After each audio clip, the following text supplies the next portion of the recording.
What I'm going to show you today is what it looks like when we receive a Taig lathe from the manufacturer and give you some idea of what we have to do to get it ready for a customer. The lathe comes in a package that looks like this. I have two of them here. Here's what it looks like in the package. It's all wrapped up with newspaper. We get it. It looks like this. This is the lathe itself.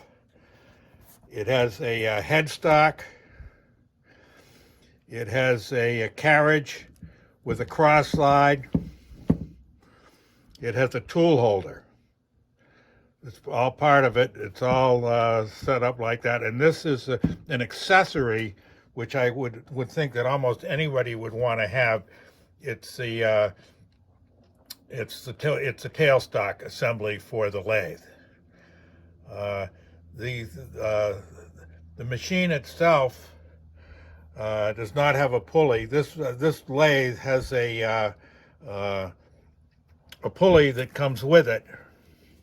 Pardon me, it doesn't come with it. You have to buy it separately, and it slides on here. Sometimes you can just slide it on. Sometimes you have to heat it up to slide it on.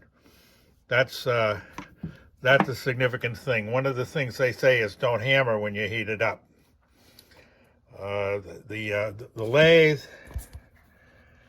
is very rigid, which is a good thing, but everything comes off. The tailstock and the carriage and everything slides off, so you basically just have the ways on the bottom, which again are very rigid.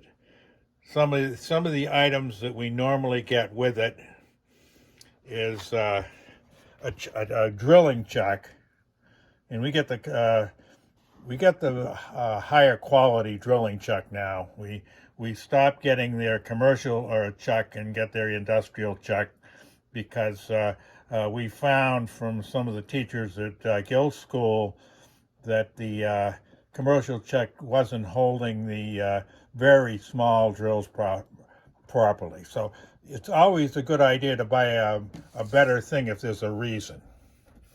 We also generally get a wood turning rest which slides, and that rest goes right in here. You move all this stuff off, and the rest will go on it and make a wood lathe out of it. What I'm doing here is making a handle for a small ceramic bucket.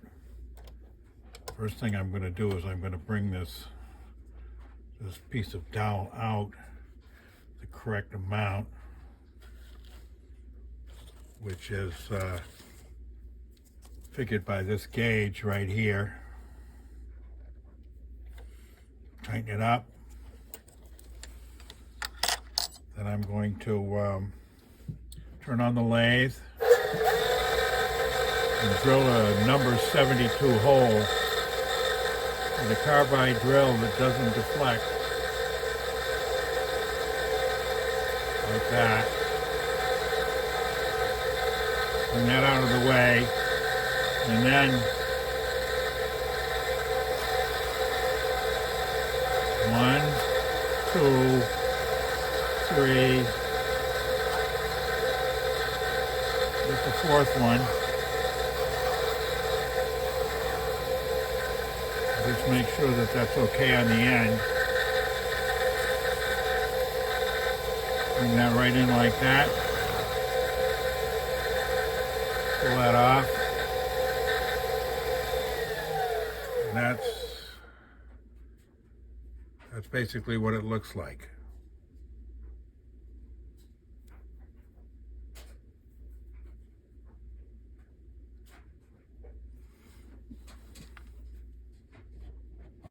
What I use to make this handle is an anchor duplicator set up on a Taig lathe. I think you can see it a little bit better from back here. You can see that there's a self-centering 4-jaw chuck that's holding the little piece of 1/8 inch dowel And then there's number 72, I think like 20, maybe 23 thousandths drill in there for a 20 thousandths wire. You can see that a little bit better there. You can see the chuck. The chuck moves this way, rotates it that way. The duplicator is sort of interesting. What there is there's a on the duplicator there's a follower right here,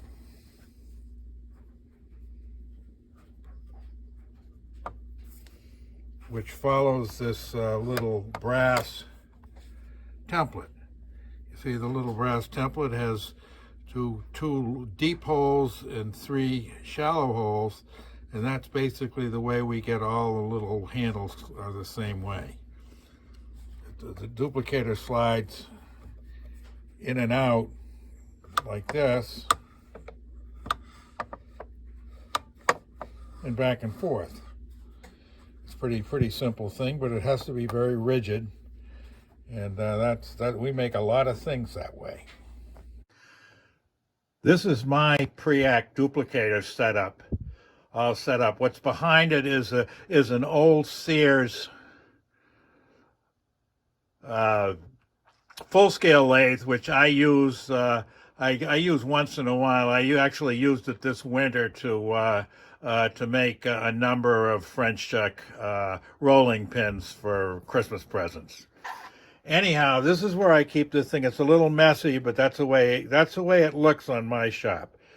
We talked about the lathe. You can see the same thing here. We've got the pulley on it and the belt. There's a chuck on it and the tailstock.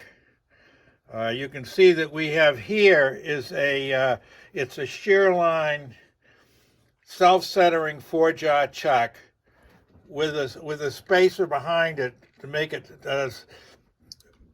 because the nose threads on the Taig are a little bit too long for this chuck, so we have to shim it out a little bit. I'll talk about the duplicator in a second. That motor over there has to do with the big lathe. You can see how I've got the pulley set up. You can see how I've got the angle iron holding up the motor mount. The motor mount is there. The motor is there, and so is the control panel. The variable speed is over here. I have this thing set up to turn on and off with a foot switch. It's just easier for me. As far as the lathe goes, this one right now is set up for a duplicator. Here's the duplicator. It's basically just a bar with a sleeve bearing that slides on it back and forth, and another smaller bar with a sleeve bearing that allows it to move in and out. So you can move it this way, and you can move it this way.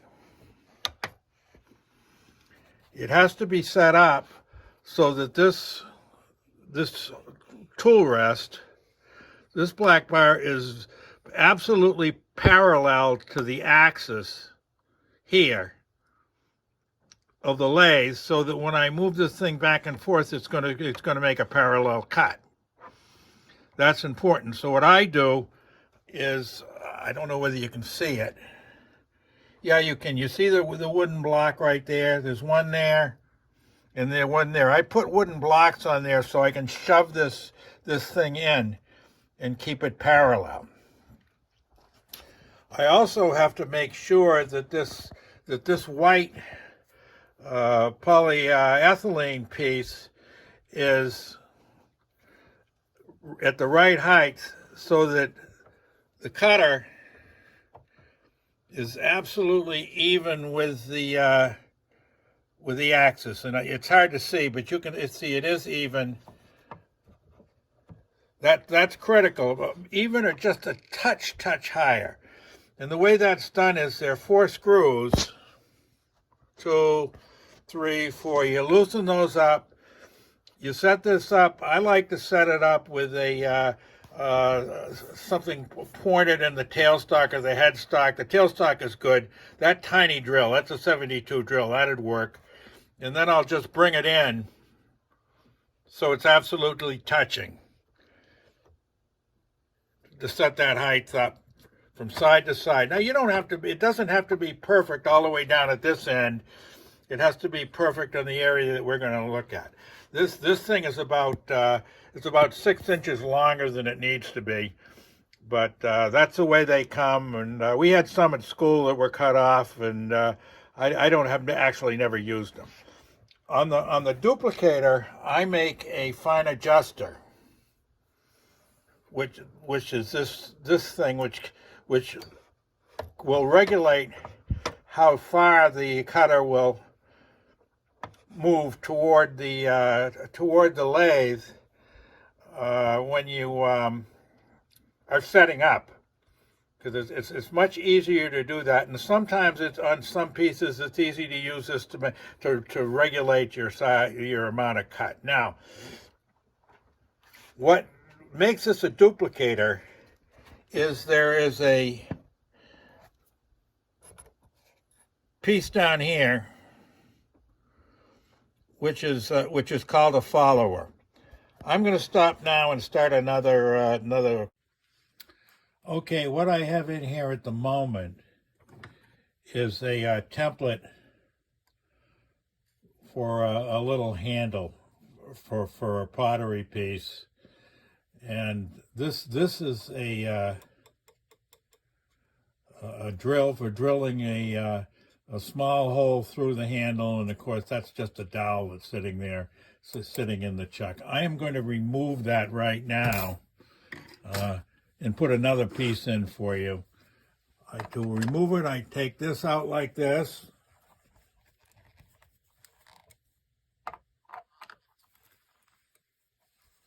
Being careful not to lose that, because I'll need that again. Now this is the template for a high post bed.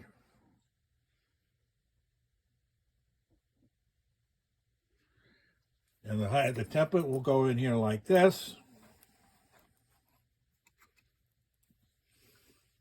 This one is not loose enough. Slide in like this. Want to make sure that it goes in straight when you do it, see. It goes in like that. And I want where this stops to be about where this starts. Can you see? Sort of. I'll move this a little bit closer.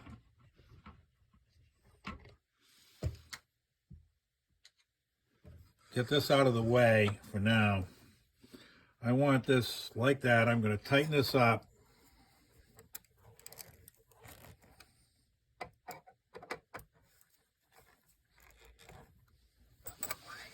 And I'm going to take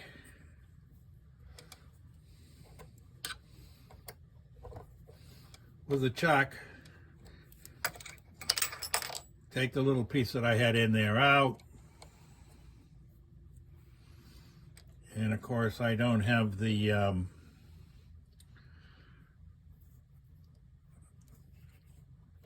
going to take the whole chuck with the little carbide drill out and put it somewhere carefully, because this is where I'm most likely to break that drill, right here.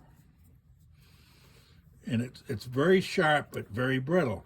The reason I'm using this on this rather than a high-speed steel drill is because it's so rigid that it works much better going through a piece. Now I'll take this is as a sample. I'm just going to take a piece of any kind of material. That's awful long.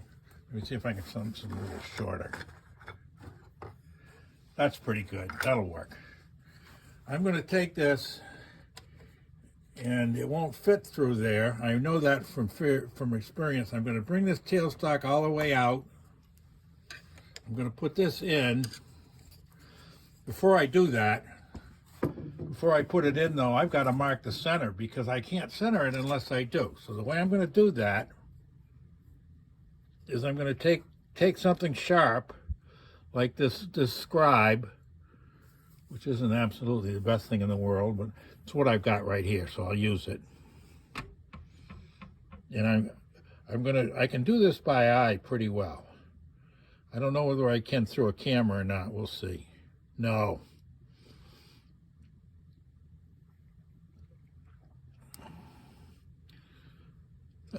That's not very good, but I can, when I do it when I'm actually looking at it, works out a whole lot better. That's good enough. Anyhow, I'm going to bring it in here like this.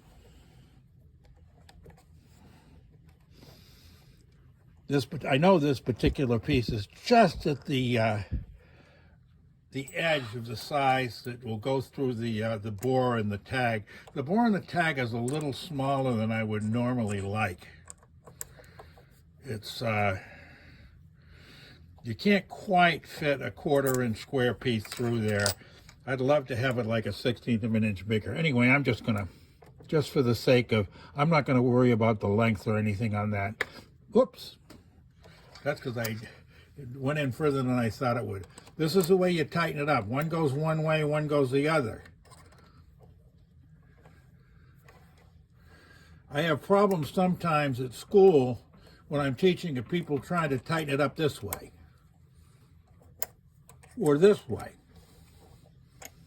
Doesn't work. As you can see, it's in the same ring, so it's got to be one in one ring and one in the other. Basic stuff. Always take the bars out. Next thing I do is I will bring that about like that. Make sure it's adequately tight.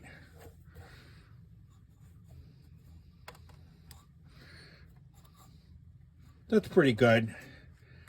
Now we can see how we're going to set it up. And the best way to set it up is to go to what I would call the fattest part of this, of the template. And I use an Allen wrench. See, I've got a piece of tape around the Allen wrench so I know which one it is. And I'll bring that about like that. Now, there's no guaranteeing how well this is going to work, but I'm going to try it. Here's my, I can vary the speed. I slowed it down a little bit to start. You usually try to start a little bit slow.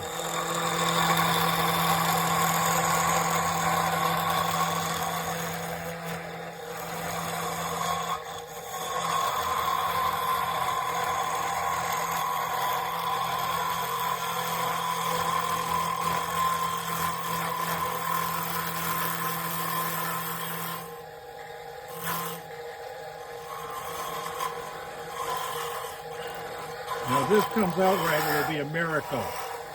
But it usually takes a couple of times to do it. I'm going to speed this up now that I've got it actually round. That's full speed.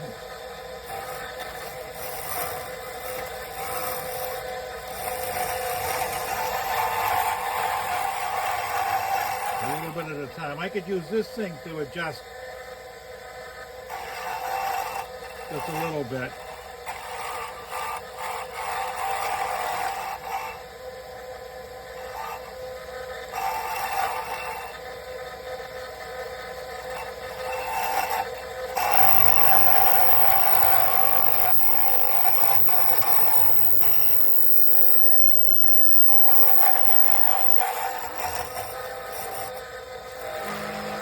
That's okay when you're starting. When you get used to it, you'll find it a little bit awkward.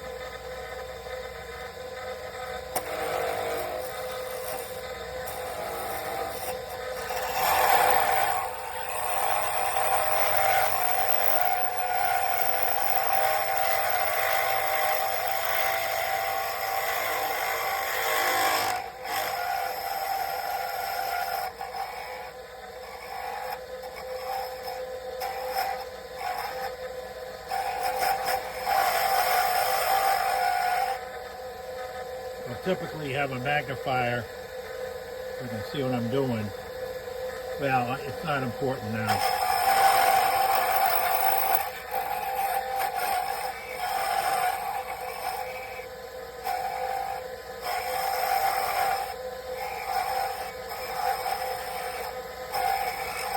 I'm getting the idea that it looks a little bit like a leg.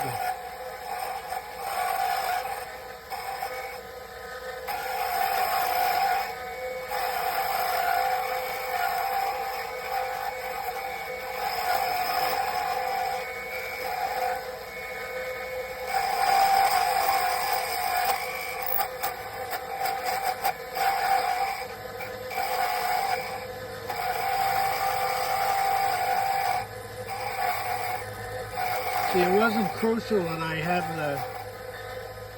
the tailstock point really perfect because of the fact that it's so small at the end there, it won't make any difference.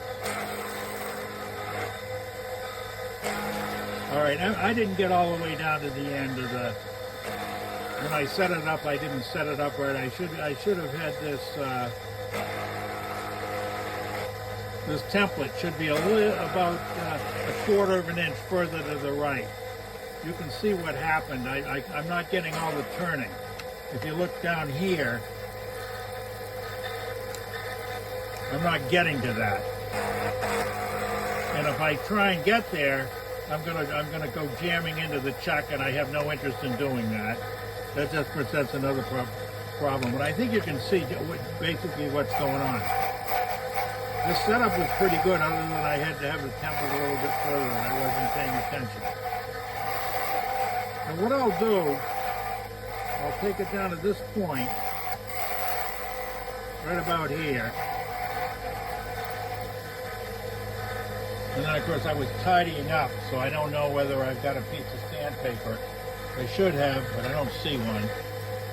Well, yeah, there's one right there.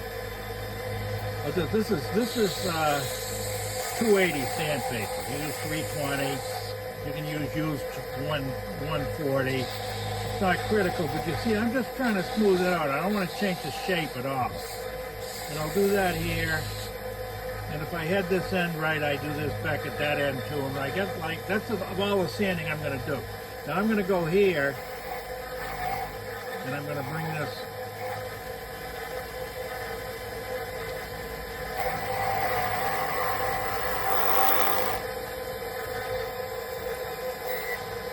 It wasn't quite tight enough, I could feel it.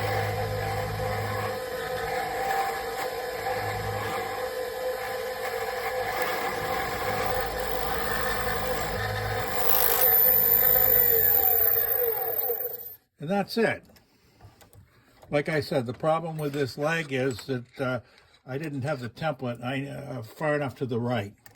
I'm not going to do another one right now, but I am going to take this out and I'll show you what it's supposed to look like opposed to some other legs that I've had done here. And that'll be the end of this one. Come on.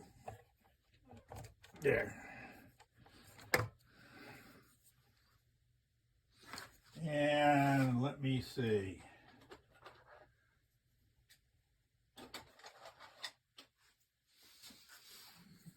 There's a leg that was done before. You can see where I messed up on the setup. But they'll all be exactly the same. Well, I hope that was useful to you. There's some other videos that go along with that. I'm going to stop here.